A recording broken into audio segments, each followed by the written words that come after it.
A través de estas semanas. ¿Alguien puede decirme cómo se llama la serie? Objeciones a la fe, una estrellita para Solecito. Hemos estado estudiando como iglesia una serie titulada Objeciones a la fe. Y si tú recuerdas, en la primer predicación, el 28 de enero, nuestro pastor Miguel dijo lo siguiente: queremos ir a través de la palabra al contestar las preguntas más inquietantes que en ocasiones le hemos hecho a Dios. Ahora, si tú te has perdido una prédica de estas 10 enseñanzas donde defendemos la Escritura por encima de las objeciones que los escépticos presentan, yo te animo a que vayas a nuestro canal de YouTube. Hay diferentes temas que hemos tocado y esperamos que Dios haya hablado a tu vida así como lo ha hecho con nosotros. Ahora, como te he dicho, hoy finalizamos esta serie. ¿Y qué creen? Vamos a empezar con el libro de Romanos, verso a verso. Se va a poner bueno, ¿verdad? Hoy vamos a finalizar con esta serie de objeciones. ¿Y sabes cuál es el tema? Va a ser el tema central por el cual tú y yo tenemos fe en el Señor Jesucristo, la cual es su resurrección. Es importante que tú y yo como iglesia tengamos una firme convicción, que tú y yo estemos completamente convencidos de que Él resucitó, porque ese evento cambió la historia de la humanidad para siempre y nos ha dado esperanza, pero no una esperanza muerta, congregante, una esperanza viva. En 1 de Pedro, capítulo 1, versículo 3 dice lo siguiente: bendito el Dios y Padre de nuestro Señor Jesucristo, que según su grande misericordia nos hizo renacer para una esperanza viva. Pero ahí no acaba el texto. ¿Sabes qué dice después? Por la resurrección de Jesucristo de entre los muertos. Su resurrección nos ha dado una esperanza viva. Tú y yo como iglesia, el día de hoy celebramos que Jesús se levantó de entre los muertos. Y ahora nosotros, los creyentes, esperamos poder experimentar en nosotros el poder de su resurrección. Jesús nos dio una esperanza. ¿Amén, iglesia? Una esperanza viva, y esa esperanza es afirmada y totalmente producida por este evento, la resurrección. Ahora, siguiendo la serie de apologética, en este estudio no quiero únicamente exaltar al Cristo resucitado, también quiero darte herramientas para la defensa de nuestra común fe. ¿Por qué? Ciertamente hay aquellos que han negado el evento de la resurrección y llaman a Jesús únicamente un hombre histórico, alguien que se destacó por su sabiduría y por sus milagros, pero es todo.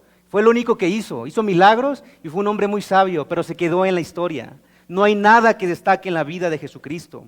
En nuestros días, como en los días de la iglesia primitiva, se han levantado hombres que rechazan el hecho o la idea de que Jesús realmente resucitó en un cuerpo físico. Y también hay aquellos que rechazan la idea de que Él realmente murió.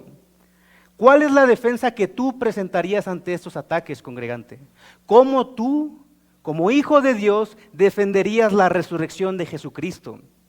Vamos a ir a través de las Escrituras para responder a esos argumentos. Y mi deseo en este estudio es que nuestra común fe sea edificada y que como iglesia abracemos las verdades irrefutables que Dios nos ha revelado en su palabra. Amén. Entonces, la resurrección, ¿engaño o realidad? ¿Oramos? Padre, venimos ante ti en el nombre de Jesús. Te damos gracias, Señor, por este día. Hoy celebramos que tú resucitaste, Señor, y lo creemos firmemente como iglesia. Yo ruego que este estudio te glorifique y te exalte por quién eres y por lo que has hecho, Señor. Habla a tu pueblo, Señor. Estamos hambrientos de tu palabra. Estamos sedientos de ti, Señor. Ruego, mi Dios, para que seas tú hablando y ayudándonos con nuestro compromiso y nuestra relación contigo, Padre. Que sea firme, te lo pido, mi Dios. Ponemos este tiempo en tus manos, en Cristo Jesús. Amén. Muy bien, te recuerdo el tema, la resurrección, engaño o realidad. Como ya hemos dicho, hoy celebramos el evento principal por el cual tú y yo tenemos una común fe en el Dios vivo. Celebramos un evento que ha marcado por completo la historia y que sus consecuencias de no creer o creer en la resurrección son eternas. tiene implicaciones eternas. Ahora, la resurrección puede tener dos realidades para las personas. La primera es que puede ser uno de los engaños más malvados, más viciosos y más desalmados que jamás se haya impuesto en la mente de un ser humano. O puede ser el hecho más maravilloso de toda la historia. La Escritura es clara al decir que Jesús se levantó de entre los muertos y se presentó a más de 500 personas físicamente. Pero la objeción que ataca esta doctrina es aquella que dice que Jesús no resucitó. ¿Por qué? Porque inicialmente Él nunca murió. Y si murió, es contado como un hombre muerto más. No hay absolutamente nada que destaque el hecho de que Cristo haya muerto, si realmente murió. Para esta objeción hay tres credenciales básicas que corroboran y destacan la vida del Señor Jesucristo. Número uno, el impacto que su vida produjo en la historia de la humanidad, sus enseñanzas y sus milagros. Número dos, las profecías cumplidas en su vida. ¿Alguien sabe cuántas profecías se cumplieron en la persona de Cristo? Más de 30 profecías, escritas 700 años antes de que Él viniera en un cuerpo físico, fueron cumplidas en la vida y persona de Jesucristo. Y por último, su resurrección. Su resurrección destacan y nos hacen saber que Jesucristo no fue un hombre más. Estas son tres credenciales básicas que tú y yo podemos usar como una defensa a la resurrección de Cristo. Ahora, ciertamente algo que los escépticos no pueden negar es el impacto y la influencia que la resurrección de Cristo ha hecho con la historia de la humanidad, ¿cierto? Aunque sea escéptico, la vida de Jesús ha marcado algo, es visible, pero pensemos en quitar la resurrección, quitémosla de la jugada y no creamos en el hecho de que los muertos resucitan. ¿Qué nos queda entonces? El apóstol Pablo dice en 1 Corintios 15, 17, y si Cristo no resucitó, vuestra fe es vana. Aún estás en tus delitos y tus pecados. ¿Es una posición a la que nos gustaría estar, hermanos? ¿Amén a esto? Nuestra fe es vana. Estar aquí reunidos no tiene sentido ni propósito si Cristo no resucitó. El apologista Josh McDowell, ya lo he mencionado antes, dice lo siguiente: la resurrección de Cristo y el cristianismo permanecen en pie juntos o caen juntos. No los podemos separar. La implicación de no creer en la resurrección de Cristo de entre los muertos nos dirige a una vida sin esperanza en lo porvenir y nos vuelve ignorantes de las evidencias de que Él sí resucitó. Y esas ideas las vamos a ir desarrollando conforme vamos avanzando en el estudio. Ahora, pongamos el escenario.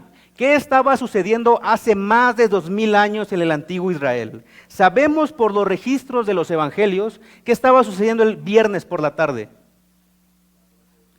Cristo estaba siendo crucificado y estaba agonizando de dolor en la cruz del Calvario. Jesús había sido humillado, había sido escupido, golpeado, para finalmente ser colgado en una cruz por un delito que Él jamás cometió. Él no cometió ningún delito.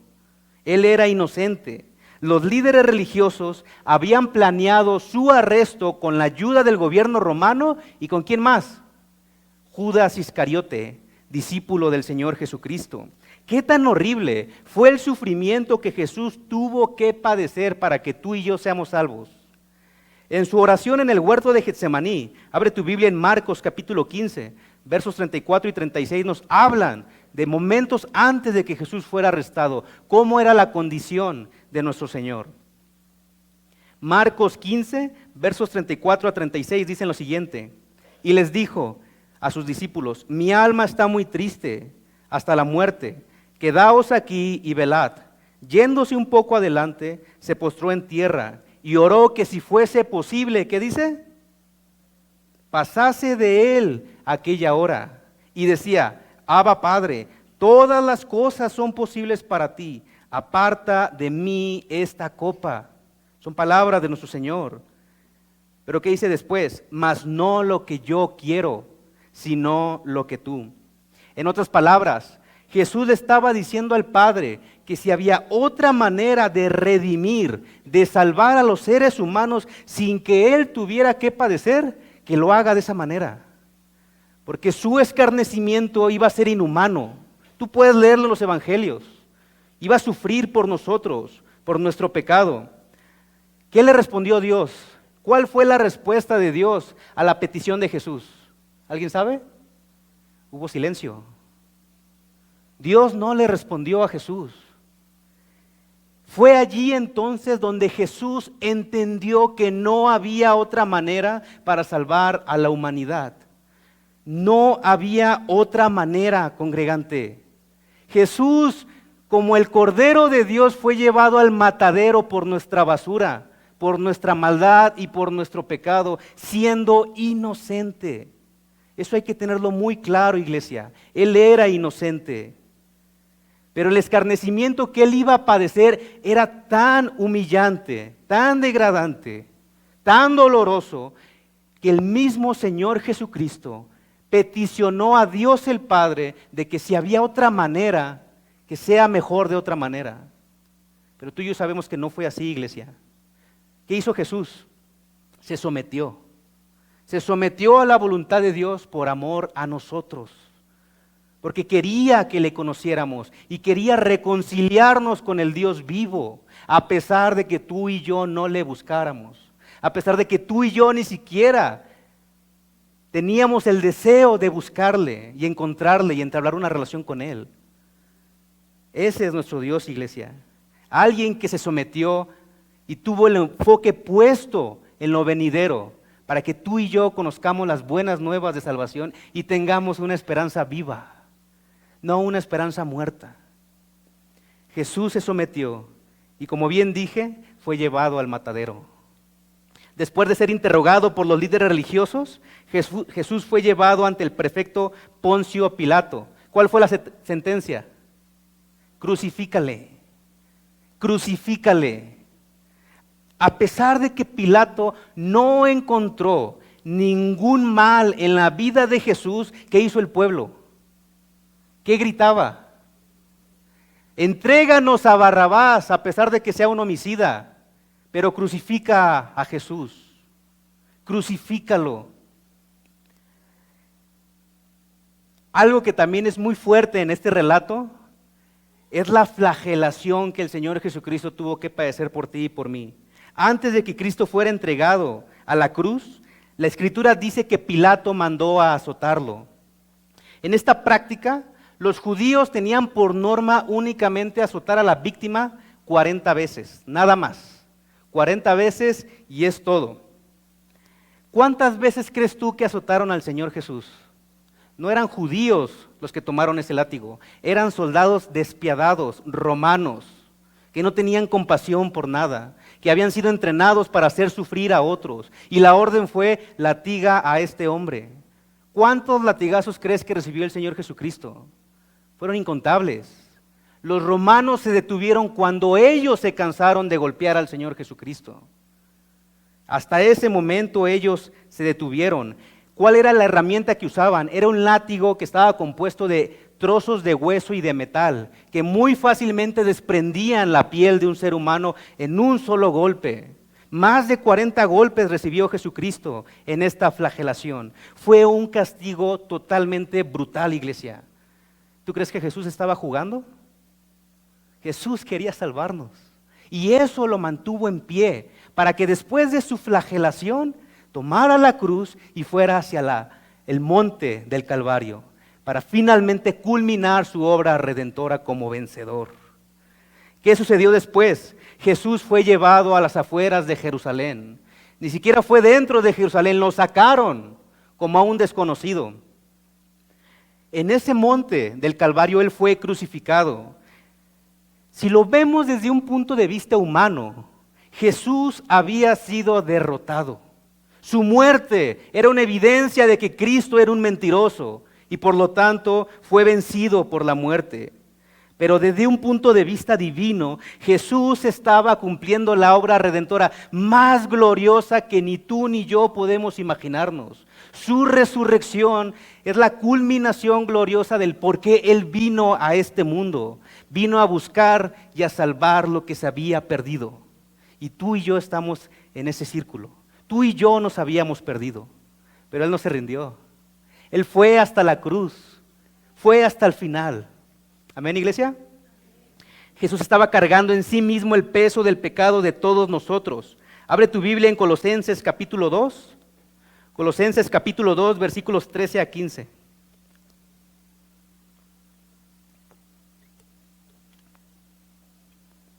Colosenses capítulo 2, versos 13 a 15, dicen lo siguiente. El apóstol Pablo diciendo, y a vosotros, estando muertos en pecados y en la incircuncisión de vuestra carne, os dio vida juntamente con él, perdonándoos todos los pecados, anulando el acta de los decretos que había contra nosotros, que nos era contraria, quitándola de en medio y clavándola en la cruz. Versículo 15, y despojando a los principados y a las potestades, los exhibió públicamente. ¿Qué dice después, iglesia? Triunfando sobre ellos en la cruz. Entonces, ¿cuál es la conclusión aquí? La cruz es una señal de victoria. Cristo triunfó en su misión al venir como hombre y salvar a la humanidad que estaba perdida y condenada a la muerte. La muerte de Jesús, como muchos creen, no es un acto que se le salió de las manos a Dios. No fue un descontrol total de Dios. Fue una profecía que desde tiempos antiguos Dios había planeado para salvarte.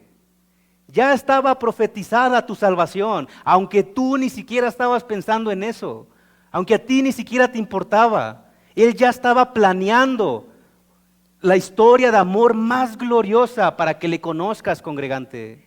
Por eso celebramos el día de resurrección, porque Él es veraz y cumplió su obra. Ahora, volvamos a nuestra escena. Tenemos a un Jesús agonizando en sus últimos momentos, colgado en una cruz. ¿Cuáles fueron las últimas palabras del Señor? Consumado es. El Evangelio de Juan, capítulo 19, verso 30 dice, cuando Jesús hubo tomado el vinagre, dijo, consumado es. Y habiendo inclinado la cabeza, entregó el Espíritu. Al decir el Señor Jesucristo, consumado es, Él estaba haciendo la declaración que había cumplido a la perfección la misión por la cual había venido. Para el mundo, y desde un punto de vista humano, como ya bien dije, esto era una derrota, una vergüenza y una humillación. Pero para Dios, el propósito de la venida de Cristo se había cumplido en su totalidad, sin faltar alguna profecía. Un comentarista dice lo siguiente, morir no suele considerarse como una demostración de poder. Eso es cierto, ¿verdad? ¿Están conmigo, hermanos? Para este mundo, la muerte está relacionada con la debilidad, el fracaso y la derrota y la impotencia. Pero la muerte de Jesús fue muy distinta. Aun cuando pueda resultar sorprendente, el caso es que la muerte del Hijo de Dios fue una demostración contundente de autoridad, victoria, éxito y control absoluto por sobre todas las cosas. Iglesia, ese es el Dios al que tú vienes a adorar. Es un Dios soberano, que no se le escapó nada de las manos, que todo fue planeado y profetizado para que finalmente sea completado cuando Jesús murió en la cruz. Para confirmar su muerte, se dio la orden de clavarle una lanza en su costado. Tú puedes leer esto en los evangelios, donde después bajaron su cuerpo. ¿Y qué fue el fin? Lo prepararon para su sepultura. Juan capítulo 19, versos 41 y 42 dicen, y en el lugar donde había sido crucificado había un huerto, y en el huerto un sepulcro nuevo, en el cual no había sido puesto ninguno. Allí pues, por causa de la preparación de la Pascua de los judíos, y porque aquel sepulcro estaba cerca, pusieron a Jesús. Se acabó la historia.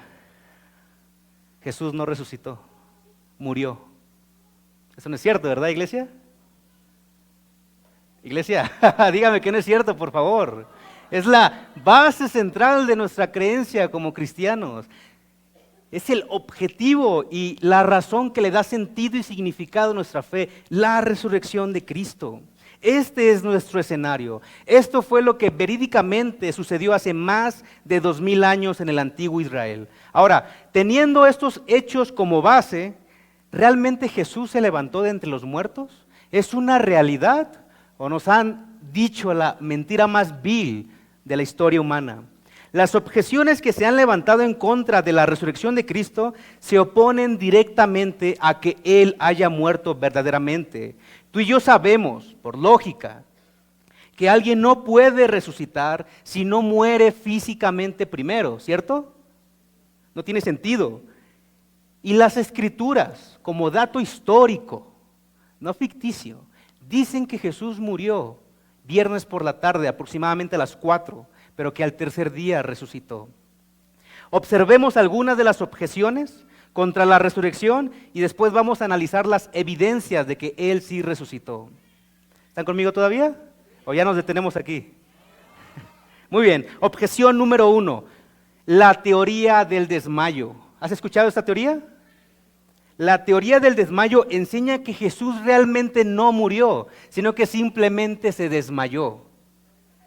Cuando su cuerpo fue colocado en la tumba de José de Arimatea, él aún estaba con vida. Solo fue cuestión de un par de horas. Escucha bien lo que esta declaración enseña. Fue cuestión de un par de horas para que él descansara, se refrescara y volviera a caminar como si nada hubiera pasado. Esta teoría, aunque sea difícil de creer para nosotros, es altamente enseñada en el mundo musulmán. Altamente enseñada, esta teoría del desmayo. Pero ¿cuáles son los argumentos que ellos sostienen para creer en esta teoría? El descanso en la tumba y lo fresco dentro de ella relajaron milagrosamente a Jesús, como también los efectos reavivantes de las especias le ayudaron a recuperarse. Ciertamente, espero que estés de acuerdo conmigo, esta teoría carece de fundamentos sólidos y una investigación básica la va a desacreditar por completo. Es imposible que después de una flagelación como la que Cristo pasó, cualquier otro hombre haya solamente reposado unas horas y volver a caminar. ¿Cuáles son los hechos que refutan esta teoría? Primeramente, tenemos a los testigos oculares que presenciaron la muerte de Cristo. Hubo gente que estuvo allí y lo presenció. Incluso el mismo Pilato estaba tan sorprendido de que Jesús muriera tan rápido que ¿qué es lo que hizo? Para asegurarse de que él sí había muerto, le clavó una lanza en el costado. ¿Qué hombre sobrevive a eso? ¿Tú pudieras sobrevivir a eso? Es imposible. La prueba médica lo refuta por completo. Ya hemos hablado de los sufrimientos que Jesús padeció. No existe ningún ser humano en la tierra que pueda pasar por todo esto y con unas cuantas horas de descanso se recupere. No tiene lógica ni sentido. ¿Acaso no hay necesidad de intervención médica? Otra cosa que podemos observar es que había una piedra enorme. En la condición en la que Jesús estaba, ¿pudo haberla movido él solo? Estaba también con lienzos. ¿Él pudo haberlos destrozado por completo? O sea, la teoría del desmayo no tiene sentido, no tiene lógica. Otra pregunta que surge en contra de esta teoría es que si Cristo no murió en ese momento y que simplemente se desmayó, entonces la pregunta es ¿cuándo murió? ¿Y bajo qué circunstancias murió? Entonces la ascensión no fue un hecho verídico. Él nunca ascendió al cielo y nunca comisionó a la iglesia, si esta teoría fuera verdad. Decir que Jesús no murió, de igual manera desacreditan sus enseñanzas acerca del reino venidero. Porque si solamente se desmayó, entonces no hay esperanza, iglesia. No hay esperanza y la muerte sigue reinando sobre nosotros. ¿Cuántos dicen amén a eso? Hermanos, no digan amén. No digan amén, hermanos, por favor. Esta teoría es una herejía, es mentira. No digan amén, por favor. Yo vi quienes dijeron, ¿eh? No, no es cierto. Mejor pasemos a la teoría número 2, ¿les parece? Teoría número 2. La teoría del robo. ¿Has escuchado esta teoría? Esta teoría enseña que durante la noche los discípulos de Jesús fueron a la tumba de Jesús y ¿qué crees que hicieron? Se pegaron un tiro con los guardias, con los soldados romanos que estaban preparadísimos para la guerra y mágicamente les ganaron, movieron una roca pesadísima y sacaron al Señor Jesucristo. ¿Amén? Eso. Los argumentos de esta teoría sostienen que esta creencia está pegada a los relatos que están registrados en Mateo capítulo 28. Te doy un contexto de lo que dice Mateo 28, versos 11 a 15. Los guardias no vieron el cuerpo y fueron a anunciárselo ¿a quiénes? A los líderes religiosos judíos. Ellos, ¿qué fue la orden que les dieron? Digan que sus discípulos vinieron por la noche, tomaron el cuerpo y se lo llevaron y comenzaron a decir que Cristo había resucitado. Ciertamente esta teoría carece de credibilidad por el hecho de que tenemos las escrituras y los relatos que nos evidencian de que los discípulos no estaban en las condiciones de hacer ese acto. Recordemos que los líderes judíos, después de la muerte de Cristo, le dijeron a Pilato que pusieran a guardias, porque justamente ellos creyeron que los apóstoles, los 11, iban a tomar el cuerpo de Cristo, iban a empezar a decir que Cristo había resucitado. Entonces la petición fue: pon soldados romanos en la tumba y pon un sello romano para que teman. Entonces, en la tumba de Jesús no había cualquier persona que la custodiaba. Había soldados romanos listos para la batalla. Eso del lado de los judíos. Esa fue la preparación que los judíos hicieron para que el cuerpo de Cristo no sea robado. Ahora, ¿qué estaba pasando del lado de los 11 apóstoles? ¿Tú crees que ellos estaban en la condición emocional y psicológica de ir por el cuerpo de su Señor después de que lo abandonaron? ¿Después de que Pedro lo había negado? ¿Después de que cuando él estaba siendo maltratado y estaba sufriendo en la cruz, nadie estaba presente con él? ¿Tú crees que ellos iban a tener la fuerza, la valentía y el coraje de ir por el cuerpo de Cristo? No tiene sentido. ¿Cómo te sentirías tú? ¿Tú habrías ido? Claro que no. Ninguno de nosotros, porque la desesperanza y la depresión por el hecho de que el Mesías había muerto, los había consumido. Era imposible que ellos hayan ido a robar el cuerpo de Cristo. Por lo tanto, esta teoría del robo es un engaño. ¿Amén? Y si digan amén, por favor. Es un engaño, es una mentira. Objeción número 3. ¿Siguen conmigo? Objeción número 3. Las mujeres, porque tú bien sabes quiénes fueron las primeras en ir a la tumba de Jesús, fueron María Magdalena y las demás mujeres. La objeción que van en contra de la resurrección de Cristo dice que las mujeres y todos los demás, escucha bien, todos los demás fueron a la tumba equivocada. Esta teoría enseña que todos aquellos que visitaron la tumba de Jesús no pudieron encontrarla y al ver una tumba vacía comenzaron a predicar que Cristo había resucitado. ¿Cuáles son los argumentos que sostienen esta creencia? Debido a que las tumbas del antiguo Israel eran muy parecidas, y difícilmente se encontraban diferencias entre ellas, las mujeres muy probablemente se equivocaron de tumba y creyeron y comenzaron a decirle a los demás que Cristo había resucitado. Esta teoría, ¿estás de acuerdo conmigo?, carece de credibilidad histórica porque tenemos relatos históricos en las Escrituras. ¿Cuál es el hecho que refuta este argumento? Es bastante sencillo. En Marcos, un panorama de la vida de Jesús, un testigo ocular de su muerte y resurrección dice, en Marcos capítulo 15, verso 47, María Magdalena y María, la madre de José, miraban dónde lo ponían. Ellas vieron dónde colocaron al Señor. José de Arimatea y Nicodemo sepultaron a Jesús en una tumba. Y ahora, si hubiera dudas de dónde lo sepultaron, ¿quién era el dueño de la cueva? José de Arimatea. Entonces, creo que habría sido muy sencillo preguntarle dónde sepultaron a Jesús, si esta teoría fuera verdad. Pero no lo es, ¿verdad, iglesia? Es absurdo creer que se hayan equivocado de tumba. Cuarta y última objeción: los muertos no resucitan. Aquí se pone complicado. Los muertos no resucitan. ¿Amén? Esta teoría es un ataque directo a la resurrección, concluyendo que es algo totalmente imposible para los seres humanos. ¿Quiénes crees tú, que creían esto? Es interesante porque creyentes creían en esto.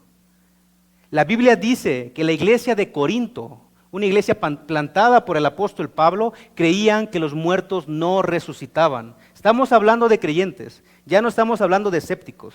¿Ok?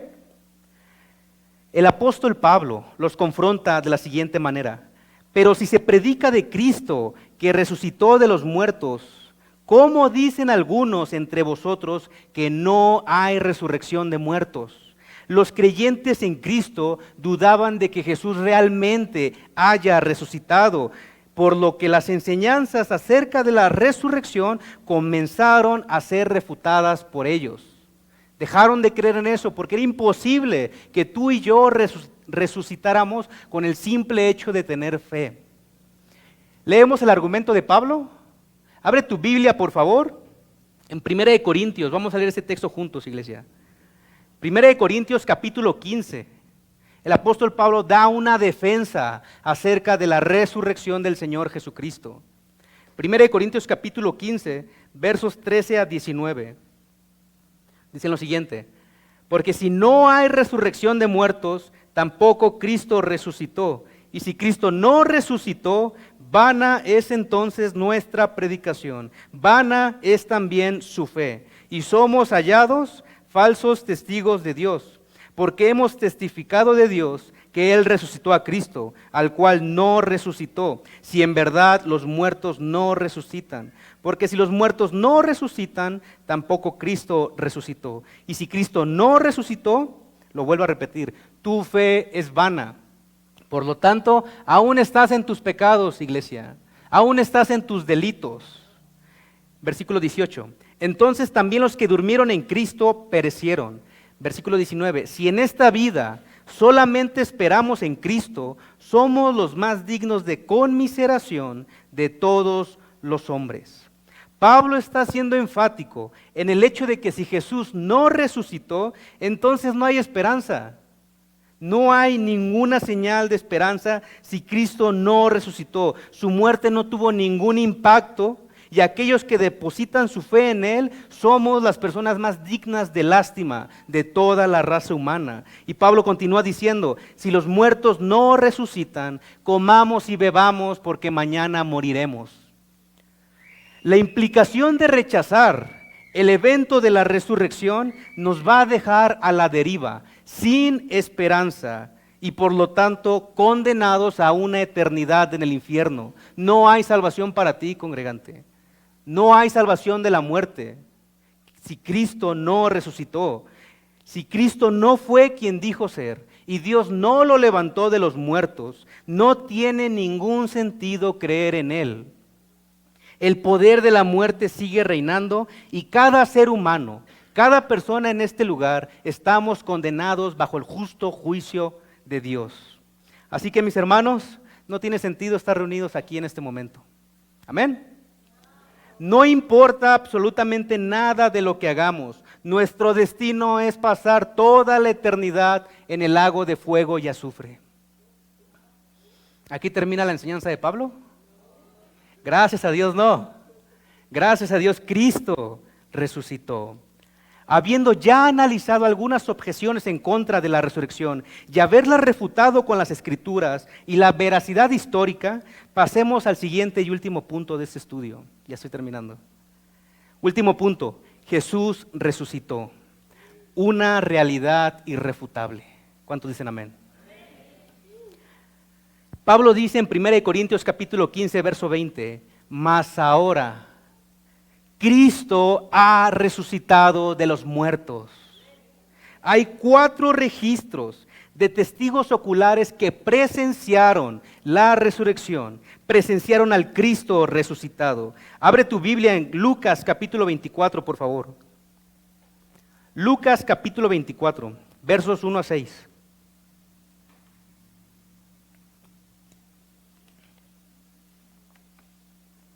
Lucas 24, 1 a 6 dicen lo siguiente. El primer día de la semana, muy de mañana, vinieron al sepulcro, trayendo las especias aromáticas que habían preparado, y algunas otras mujeres con ellas, y hallaron removida la piedra del sepulcro, y entrando, ¿qué dice? No hallaron el cuerpo del Señor Jesús. Aconteció que estando ellas perplejas por esto, he aquí, se pararon junto a ellas 2 varones con vestiduras resplandecientes, y como tuvieron temor, y bajaron el rostro a tierra, les dijeron, iglesia, este texto es hermoso. ¿Por qué buscáis de entre los muertos al que vive? No está aquí, pues ha resucitado. Acordaos de lo que os habló cuando aún estaba en Galilea, diciendo, es necesario que el Hijo del Hombre sea entregado en manos de hombres pecadores y que sea crucificado y resucite al tercer día. Amén. Durante su ministerio terrenal, el Señor Jesús le había dicho a sus discípulos que debía morir, pero que iba a resucitar al tercer día. ¿Tú crees que después de ver a su Mesías muerto, ellos se iban a acordar? Creo que la evidencia nos deja en claro que no se acordaron de las palabras de Jesús, pero aquí el ángel se las recuerda. En una ocasión el Señor Jesús dijo lo siguiente, por eso me ama el Padre, porque yo pongo mi vida para volverla a tomar. Nadie me la quita, sino que yo de mí mismo la pongo. Tengo poder para ponerla y tengo poder para volverla a tomar. Este mandamiento recibí de mi Padre. También dijo, yo soy la resurrección y la vida. El que cree en mí, aunque esté muerto, vivirá. Amén, amén, iglesia. Jesús cumplió sus promesas. Y después de haber resucitado, la Escritura dice que se presentó físicamente. No fue una ilusión, no fue solamente un espíritu. Físicamente se presentó a más de 500 personas. Hay gente que dice, bueno, es que se apareció en espíritu, porque la Biblia dice que aparecía y desaparecía, aparecía y desaparecía. Entonces no resucitó en un cuerpo físico. La Escritura misma refuta este argumento. En Juan capítulo 20, versos 27 y 28 dicen, luego dijo a Tomás, Tomás, pon aquí tu dedo y mira mis manos, y acerca tu mano y métela en mi costado, y no seas incrédulo, sino creyente. ¿Qué respondió Tomás? Entonces Tomás respondió y le dijo, Señor mío y Dios mío.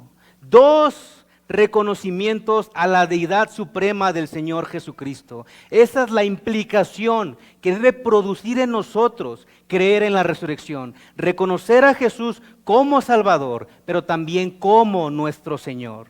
Un Señor que vino a reinar en nuestros corazones. Jesús verdaderamente ha resucitado. No se quedó en la tumba. Satanás creyó que Jesús había sido derrotado en la cruz, pero lo que él no sabía era que Cristo estaba cumpliendo en la cruz del Calvario la obra redentora y iba a culminar esta obra haciendo ¿qué? Levantándose de entre los muertos. La muerte no podía retener al Hijo de Dios en su poder por cuanto Cristo es más poderoso que la muerte. Es allí donde tú y yo tenemos una esperanza viva, no una esperanza muerta. Nuestro Dios no nos dejó a la deriva, nos proveyó de un sustituto, de un Salvador que tomó nuestros pecados y nos ofrece gratuitamente su justicia por la fe. La muerte ya no reina sobre aquellos que depositan su fe en el Señor Jesús. El miedo a la muerte ya no debe reinar en un hijo y en una hija de Dios. Por ello, la resurrección es la doctrina central del cristianismo, porque a diferencia de otros movimientos u otras religiones, nuestro Salvador no se quedó en la tumba. Si hacemos un registro de los hombres que iniciaron un movimiento, sería el siguiente: Confucio, su tumba está ocupada. Buda, ¿qué crees? Su tumba sigue ahí. Su cuerpo está allí. Mahoma, su tumba está ocupada. Pero si tú vas a la tumba de Jesucristo, está vacía. Cristo resucitó. La muerte no lo pudo retener en su poder. Ese es nuestro Dios. Un Dios poderoso, iglesia. Un Dios digno de ser adorado. Nuestro Salvador venció y reina con poder, y ahora está sentado a la diestra del Padre gobernando. La resurrección de Jesús es el fundamento sobre el cual tu fe y mi fe tienen sentido. No lo olvides, iglesia. nos da sentido, nos da propósito y nos da una esperanza. No se termina todo con la muerte. Al depositar nuestra fe en Jesús, podemos decir junto con Pablo, porque para mí el vivir es Cristo y el morir es. Jesús concluyó su obra y aquellos que hemos depositado nuestra fe en Él, hemos sido justificados gratuitamente. Romanos capítulo 5, verso 1 dicen, justificados pues por la fe, dígalo conmigo, tenemos paz para con Dios por medio de nuestro Señor Jesucristo. Solo por medio de Él y de su obra redentora. Amén. En conclusión con el estudio del día de hoy, mis hermanos, buenas noticias, Jesús resucitó. Jesús resucitó, está vivo. No solamente eso, iglesia, no solamente se queda con que Él vino a hacer una obra y se fue, Él va a volver. Cristo va a volver por su iglesia. Amén. Por ello quiero exhortarte, iglesia. En 1 Corintios capítulo 15, verso 58 dice, así que, hermanos míos amados, estad firmes y constantes, creciendo en la obra del Señor siempre, sabiendo que vuestro trabajo en el Señor no es en vano. Jesús es digno de ser servido, iglesia. Jesús es digno de que le entreguemos nuestras vidas genuinamente y aceptemos el costo del discipulado. ¿Cuántos esperan gozosos la venida del Señor? Ciertamente hay hermanos que tienen miedo a que Cristo venga. Y me pregunto, ¿por qué? Debería ser algo que produzca gozo en nosotros, porque el fin de nuestra salvación es estar la eternidad con Él. Él nos reconcilió consigo mismo a través de su sacrificio.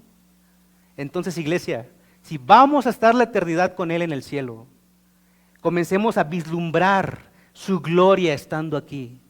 Comencemos a vislumbrar la luz de Cristo y permitamos que Él haga lo que Él ha predestinado a hacer para nuestras vidas aquí en la tierra. Empezando con ¿qué? Id y predicar el evangelio a toda criatura. Toda potestad me es dada en el cielo y en la tierra. Entonces, iglesia, tenemos una misión. Nuestro Señor hizo su obra de redención y ahora nos ha comisionado a nosotros como iglesia a ir y predicar el evangelio a todas las naciones, a hablarle a otros que hay esperanza, que no se termine en la muerte. ¿Estamos haciendo nuestro trabajo, iglesia? ¿Ok? Ojalá la respuesta sea sí. Prediquemos el evangelio de Jesucristo. Amén. ¿Oramos? Padre, venimos ante ti en el nombre de Jesús. Y te damos gracias, Señor, por este día. Te exaltamos porque creemos firmemente que tú resucitaste. Tú te levantaste de entre los muertos. Y lo creemos firmemente, Señor. Ayúdanos, Padre, en nuestro caminar en este mundo, a rendirnos a ti, a servirte, a amarte, a comprometernos a ti, Señor, y a lo que nos has llamado a hacer. Bendice esta iglesia, Padre, y ruego, mi Dios, para que seas tú guiándolos hacia la madurez espiritual. En Cristo Jesús. Amén. Dios les bendiga, hermanos.